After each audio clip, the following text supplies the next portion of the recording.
Welcome back to my channel. Hope you're doing well. So I know it's a bit late, and this type of video usually comes first thing when you touch a new year, that is around 1st and 2nd or something like that. So I know it's a bit late, but I didn't got the time at the time, and now it's still new year and I'm still kind of eligible to do that. So this is what's in my camera bag 2022 edition.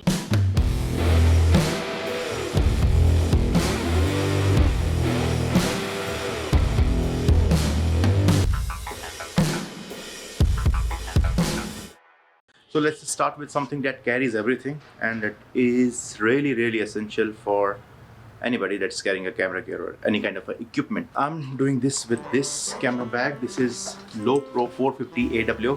What in a second. This one has everything that I need, or matter of fact, that everything that you might need in order to carry the gear and everything. This has a rain cover built inside it, and it's the perfect size for carrying the type of gear that I have, that I use currently, and it is capable of holding 2 DSLR. This is what they show, and let me show you how I lay everything up. By the way, zippers on the Lowepro in general is really good. The layout is like this. The camera goes over here. Basically I put my drone into it. The controller for the drone and the bag goes another bag like this goes inside this, and this here I put the other stuff like the lens attachments and everything. The microphone goes in there, and there's a compartment like this where I put my wires and everything, and the light, the lenses, everything goes like this. This top stuff is for miscellaneous stuff, and what I can do is I also put the stuff over here, as you can see, and this part is for the laptop. It has been with me for the year, and it's easy to carry. If you want to go through the airports, you can lay everything out. You don't need to basically pull out everything, so that you can go by the security and everything. So this way it comes really handy. It's really comfortable, and the size is perfect for me because see, it's not too short, it's not too long. It's perfect. It's the perfect size. Yeah. This is the bag that I carry. So let's start with lenses. The newest addition to my kit, it's a 55 to 250 mm zoom lens. This lens is with variable aperture. So that means the more you zoom in, the aperture increases, and letting the less light fall onto the sensor. If you are using it in something like this condition, considering if you're trying to use it in the low lighting situation, it won't basically able to perform. It will always be hunting because of the variable aperture. But if the lighting conditions are really good, and what I use it for, it works flawlessly. So I don't need to go to the 2.8 ones, because those are really hefty weight wise and price wise as well. So this is the main thing that I use. This is the main lens for photos and everything, because it's a prime 50mm prime lens. It performs really well in the low lighting situations. So since it is 1.8, it lets a ton of light into the camera sensor, and hence the clearer image, and it's able to see. So it has been with me for more than 2 years now. Yeah, and I didn't thought I would be using this lens for so many purposes, but since it has proven itself to be more useful than my kit lens, for photo scenario as well as video scenarios. And by the way, this lens is from Yongnuo. It's a 50mm lens. I have a video for this, and everything that I'm going to talk about, I will try to put the link of that video, or link of that product into the description. So feel free to check them out. If you are looking for something, you can check them out. And most of the things that I have bought are from Amazon basically, so should be accessible to you. So another thing that I carry, or that I've recently purchased in order to help me with the video and photos, is this Mavic Mini 2 drone. It comes under 2 for 50 grams, so that makes it a nano drone. So you don't require any license in order to fly it, but you will have to keep an eye just to check where you can fly or where you cannot fly. So there's a restriction in India for 15 meters. The stuff that I do, I think 15 meters for me especially works fine. So this is the Mavic Mini 2 with 4K 4K recording, zoom, no log. Other than that, it's really helpful and it has proven itself very useful, and it has helped me to get some shots that would not have been possible if I didn't have this. Other than that, it's really useful, not any way limiting for me. Another thing that I have to carry with me when I carry the Mavic Mini 2 is this one, the controller for the Mavic Mini 2. I know it's a bit chunky, but trust me, it's really helpful. And I've seen the old ones where it was really small. Storage wise, that was really good, but considering the fact that it's much more comfortable, at least for me, to hold in hands, I'm definitely sure if you got to use those and comparing this remote to that, you will be able to you will accept the sacrifice that you have to make in terms of weight, but it's really comfortable and the range is really flawless in the Mavic Mini 2. So another thing that is really essential if you are doing any kind of photography or any kind of work is the laptop. So this is from Microsoft. This is the i5 version. It's two-year-old laptop. Initially I was not planning to do any videos, so I bought this thinking about I just have to edit the photos. But as it turns out, I jumped into the YouTube, and now I'm editing videos. So it performs kind of okay.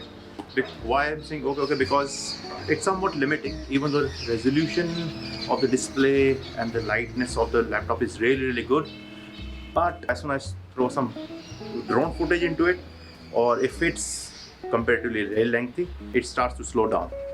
So the video that's supposed to render out in 7 minutes takes good hefty time, that is 35 minutes or more, depending on what kind of overlays are there or what kind of footage that I'm basically rendering out. And it has 8GB RAM, 128 gigs of hard drive, internal hard drive. And what I use along with this is an SSD. The SSD that I use is this, the Samsung T5. It's a portable SSD, really small size. And what I have is I have stuck the Velcro back onto the back of the SSD so that whenever I'm carrying, I can do this and it sticks to the.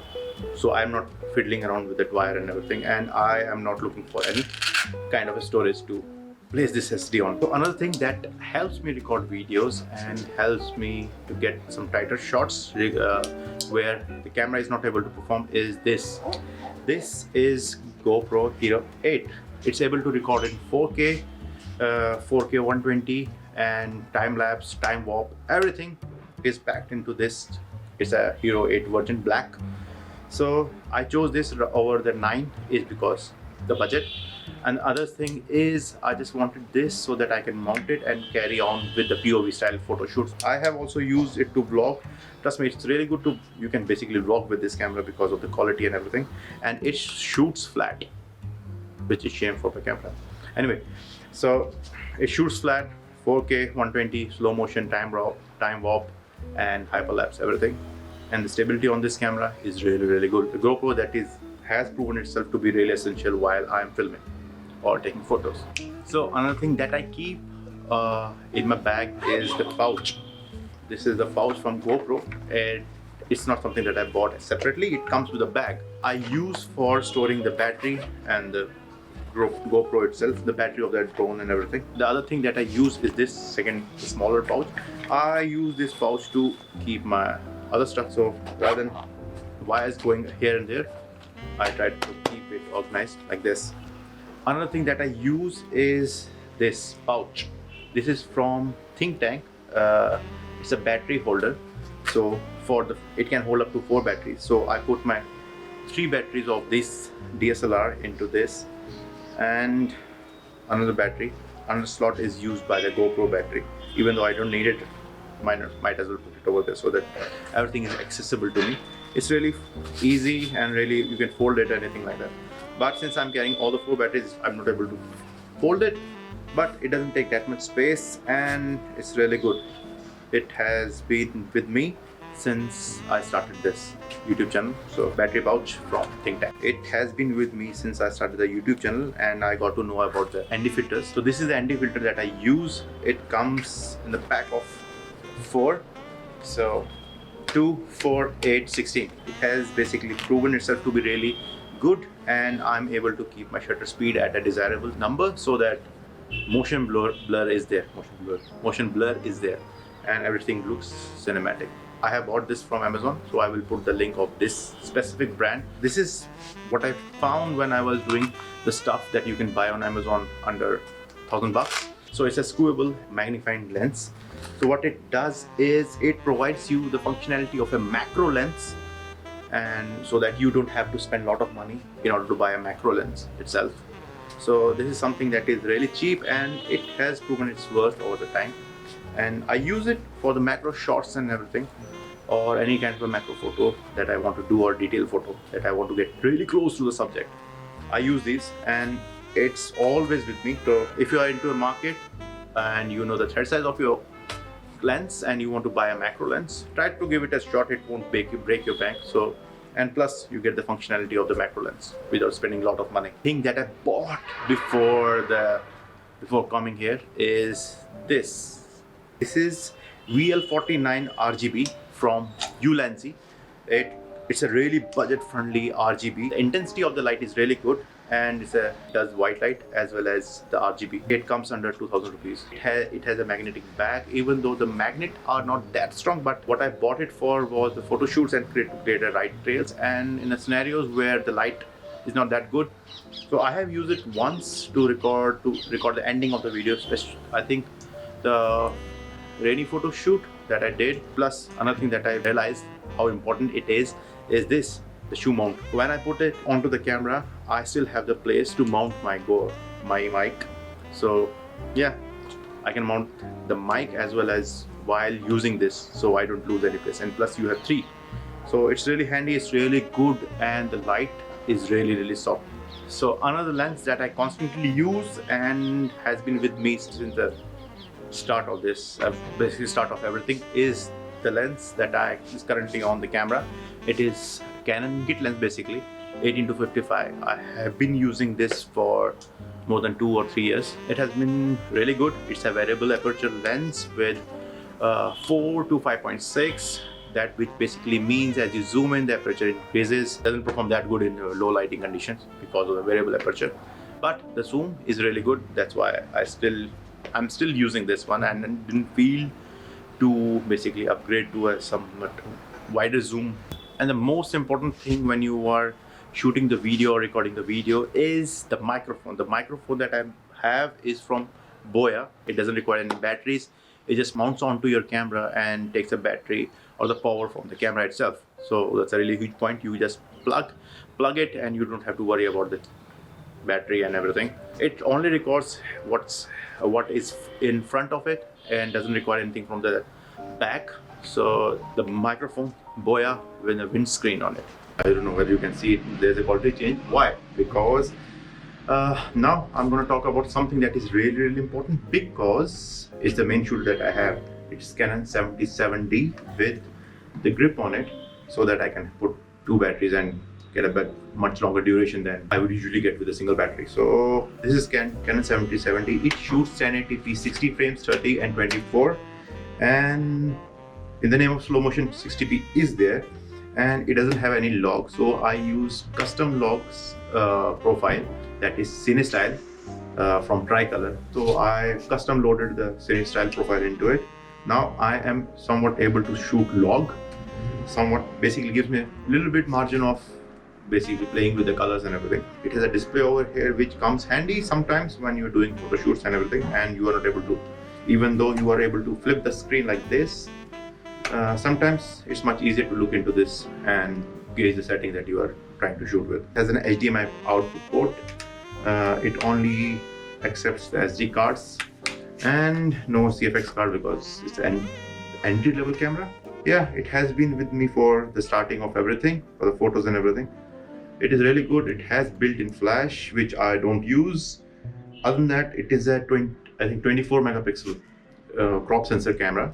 There are certain things that I don't like about this camera. Is one, it's a crop sensor, and the second thing is it doesn't perform really good in the low lighting situations.